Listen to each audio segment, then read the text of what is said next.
Welcome to this week's edition of NC Transportation Now. I'm Crystal Feldman. With warm weather upon us and most schools out for summer break, it's a good time to remind parents about the importance of bicycle helmet safety.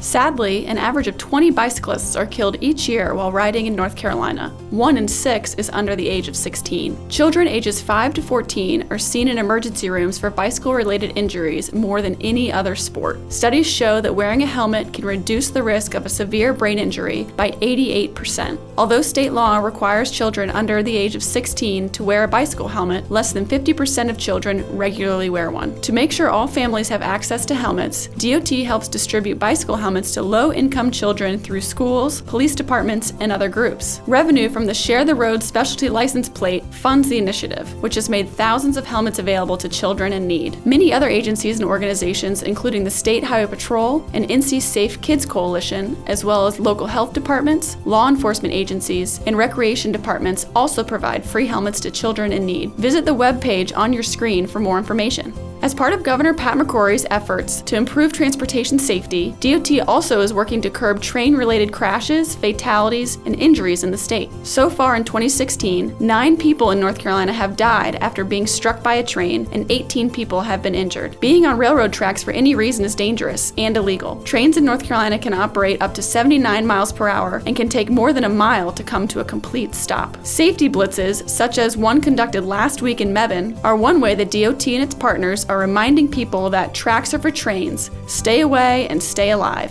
For your safety, follow these tips. Obey all signs and signals at railroad crossings. Look both ways, listen, and proceed with caution. Never stop your car on railroad tracks, and never cross tracks when the gates are down. Be mindful that trains may operate at any time throughout the day and night in either direction. In project news, we encourage the public to attend upcoming public meetings and provide feedback on potential regional and local transportation projects. Local feedback will help the department determine which projects to include in the next version of the State Transportation Improvement Program, the 10-year plan that identifies funding for projects and schedules them for construction. The meetings will be informal and will take place in each of DOT's 14 local divisions from June 20th until July 22nd. DOT division staff will be available to discuss projects and answer questions. Comments will be accepted until July 22nd and will be considered in the development of the final project rankings. Data and local input are used to determine which projects receive funding in the 10-year plan based on a funding formula championed by Governor Pat McCrory to reduce congestion, increase safety, and promote economic growth, as well as take the politics out of transportation decision-making. Governor Pat McCrory signed the new funding formula into law in 2013, which was used for the first time to develop the department's current 10-year plan. The new plan funded 300 more projects and supported 126,000 more jobs than under the old funding formula. To learn more about the funding formula and the upcoming meetings, visit the webpage on your screen. That's all for this week's edition of NC Transportation Now.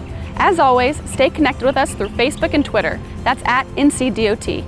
And from everyone here at the North Carolina Department of Transportation, safe travels.